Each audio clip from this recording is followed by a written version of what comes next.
De fato, a taxa de crescimento da economia, a variação do PIB no Brasil nos últimos anos está menor do que estava alguns anos atrás.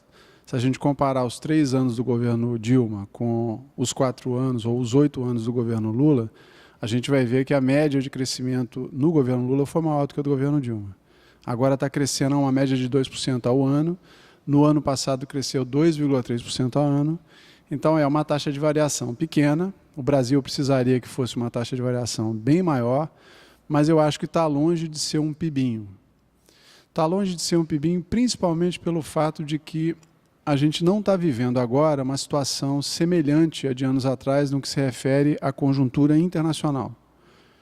Então, não é um problema do Brasil especificamente, é um problema da economia mundial. O Brasil até que tem tido um desempenho acima da média de vários outros países. O crescimento da economia americana foi menor no ano passado, o crescimento da economia japonesa foi menor do que do Brasil no ano passado. Se você pegar a zona do euro, eles tiveram inclusive uma variação negativa do PIB. Então, assim, nesse contexto, o desempenho do Brasil não foi tão ruim assim. Nós gostaríamos e pretendemos que isso se altere no futuro e que melhore. De qualquer forma, do ponto de vista do bem-estar da população, a variação menor do PIB ainda não tem influenciado sobre a qualidade de vida das pessoas, porque uma variável muito importante, que é a taxa de emprego, ou, de outro lado, a taxa de desemprego, ela está num patamar muito melhor do que estava em anos anteriores. Então, a gente continua mantendo uma taxa de desemprego historicamente baixa, embora ela ainda não seja tão baixa assim. A taxa medida pelo Diese, média para o ano passado, foi em torno de uns 10% em 8 regiões metropolitanas do país.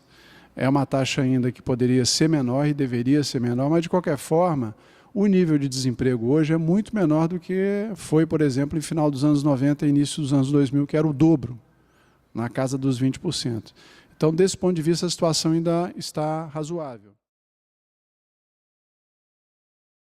Como um complemento à manutenção do emprego, uma outra coisa importante que aconteceu ao longo dos últimos anos no país, e aí eu acho que nos últimos 10, 12 anos, foi uma mudança na política de rendas, principalmente no que se refere à valorização do salário mínimo. Tem também os programas de transferência de renda, no caso o Bolsa Família, que é o mais importante deles, mas, de qualquer forma, o que talvez tenha sido mais importante do ponto de vista da melhora nos indicadores de distribuição de renda foi a valorização do salário mínimo. A partir de um acordo que o governo federal fez com as centrais sindicais, desde 2007, tem havido uma elevação sistemática do salário mínimo acima da inflação, de acordo com o crescimento do PIB. E, a partir de 2011, isso inclusive virou lei, que vale até o ano que vem. Inclusive, vai haver um grande debate sobre isso. E essa política de transferência de renda, que foi o salário mínimo, para se ter uma ideia, cresceu em termos reais mais ou menos uns 70% nesse período. Não é algo desprezível, é algo bastante significativo. Ela teve um forte impacto na qualidade de vida dos trabalhadores que ganham uma renda menor, que são a maior parte dos trabalhadores no país. Além disso, 2/3 dos beneficiários da Previdência Social também recebem nessa faixa. Então, tem os seus valores de benefícios da Previdência aumentados de acordo com o salário mínimo. Então, desse ponto de vista, foi uma política bastante efetiva e melhora muito a qualidade de vida das pessoas, embora a gente saiba que a nossa situação é longe da situação ideal. O Diese calcula o salário mínimo que seria necessário para uma família de 2 adultos e 2 crianças viverem um mínimo de conforto, de acordo com o que prevê a nossa Constituição Federal, atualmente em algo próximo a R$3.000. E o salário mínimo nacional está em R$724. Então, a gente ainda tem um longo caminho pela frente e é preciso insistir nessa política de valorização, não podemos abrir mão disso.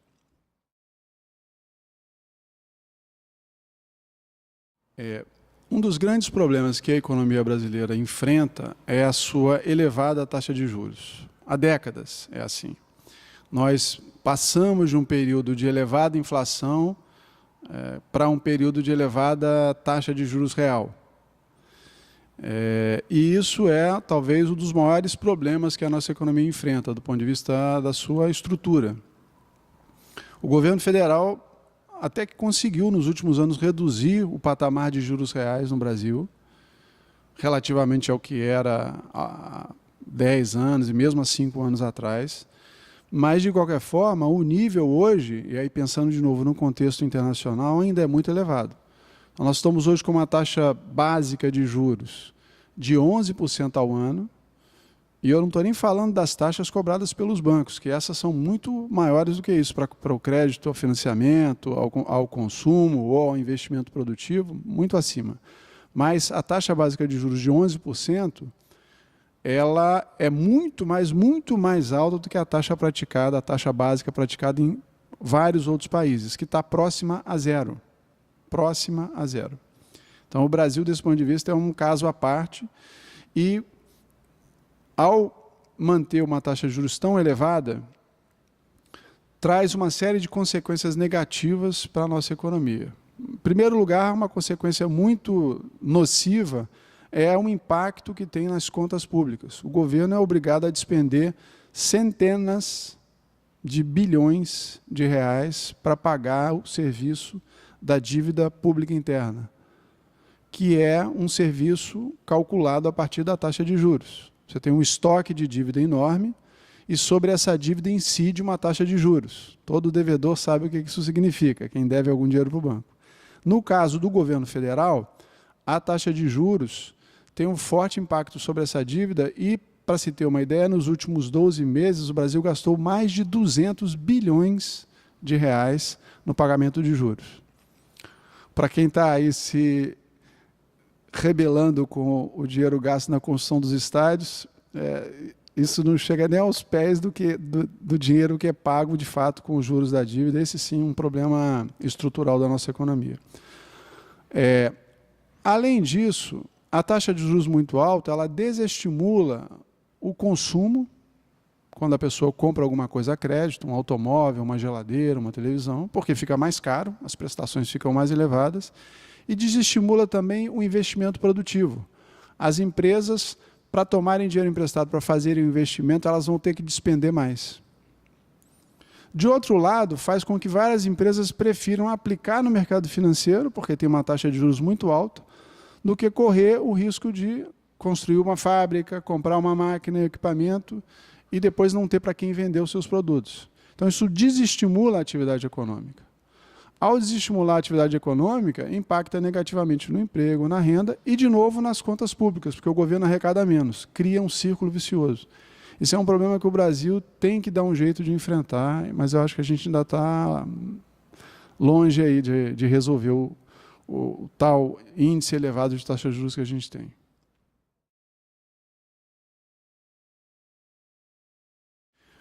Dentre os programas de transferência de renda, o mais famoso de todos, não aquele que gasta mais, mas o mais famoso de todos é o Bolsa Família. Seja porque ele tem uma abrangência gigantesca, ele abrange mais de 14 milhões de famílias, atinge aí, se a gente botar 4 pessoas, 5 pessoas por família, atinge mais de 40 milhões, quase 50 milhões de pessoas. É muita gente que recebe uma parte do benefício. Mas ele custa, de outro lado, muito pouco. Ele custa algo em torno de 0,5% do PIB. De novo, para fazer um paralelo aí com a taxa de juros, as despesas com juros estão acima de 5% do PIB ao ano. E o Bolsa Família consome apenas 0,5%.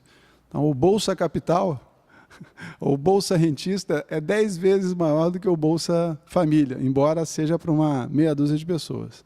Mas voltando ao Bolsa Família, o Bolsa Família é um programa de transferência de renda voltado às pessoas extremamente pobres ou pobres. O critério de corte para as pessoas, as famílias receberem o valor, é um valor que hoje está em torno de R$ 70. Vejam o valor, é muito baixo. R$ 70 de renda por pessoa na família. Então, uma família de 4 pessoas que tem uma renda inferior ou até R$ 280 por mês, está candidata a receber o benefício. O benefício ele é concedido às famílias que têm uma renda média, né, por pessoa abaixo desse valor, mas ele também tem um adicional de acordo com o número de filhos, até acho que 18 ou 17 anos, desde que estejam na escola, que tenham um acompanhamento da saúde. Aí tem uma série de condicionalidades que são importantes, porque o programa ele vai para além da transferência de renda, é um programa que envolve várias políticas públicas em várias áreas, inclusive formação profissional de membros da família, para que eles possam se inserir no mercado de trabalho ou se inserir em melhores condições, porque tem gente que está trabalhando e ainda assim recebe o Bolsa Família, porque a renda do trabalho é muito baixa. E tem uma terceira parcela que, mesmo com esse pagamento do valor de R$70 e esses complementos para as crianças e para os jovens, se você ainda assim não atinge esse valor médio de R$70 por pessoa, o Bolsa Família complementa a renda daquela família para que ela tenha pelo menos R$70 de renda per capita, por pessoa na família. É um programa extremamente importante porque ele tem uma enorme abrangência, ele ajudou muitas pessoas a saírem de uma situação próxima à indigência.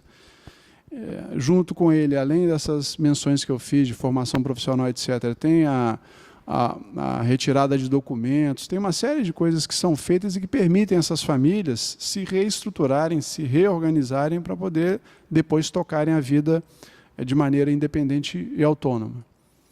E, além disso, como isso é espalhado pelo Brasil afora, gera renda, ou através da transferência, nas diversas localidades. Isso permite que essas pessoas consumam seus, principalmente, produtos alimentícios, né, mas os bens de primeira necessidade nas próprias localidades, fazendo com que a economia daquele lugar também se movimente, se dinamize. Então, é um efeito secundário bastante importante.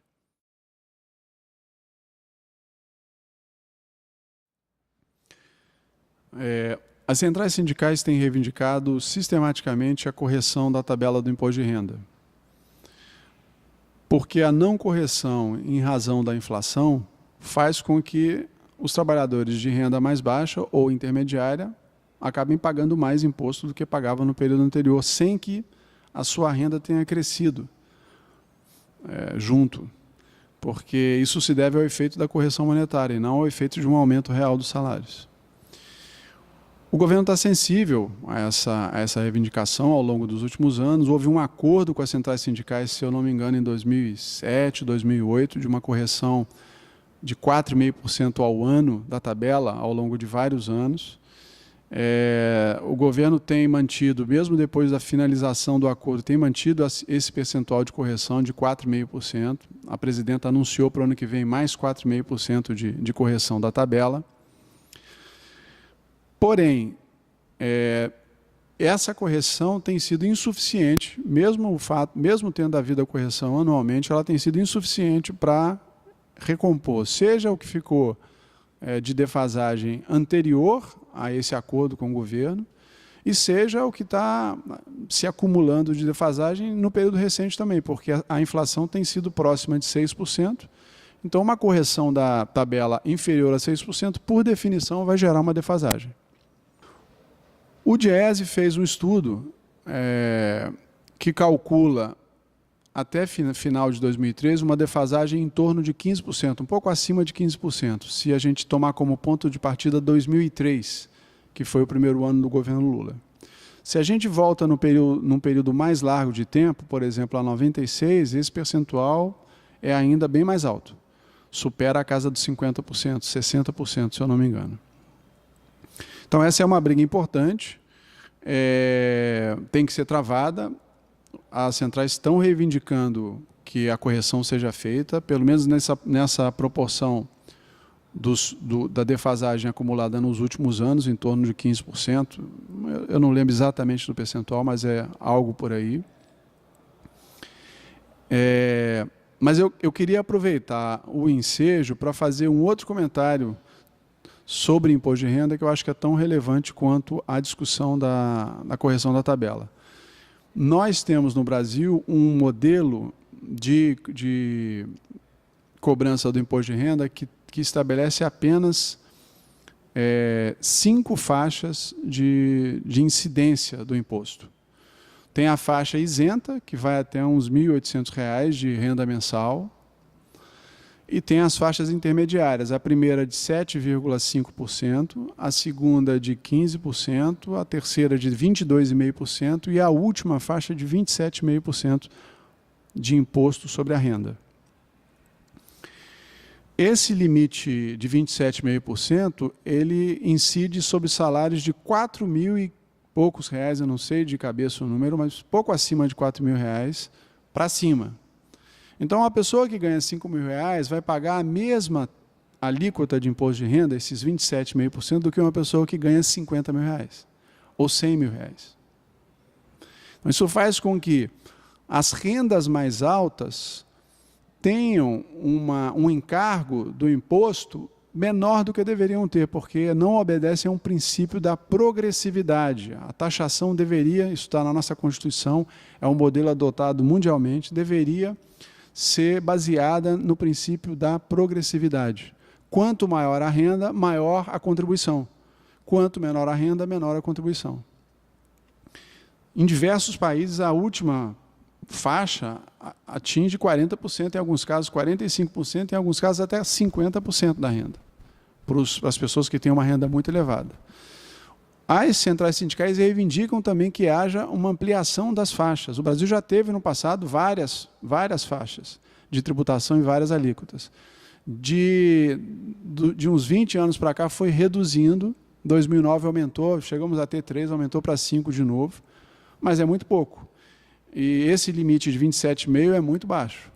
Então, para a gente ter um sistema menos injusto, a gente deveria ter também a adoção de novas faixas de tributação, tributando mais daqueles que recebem mais.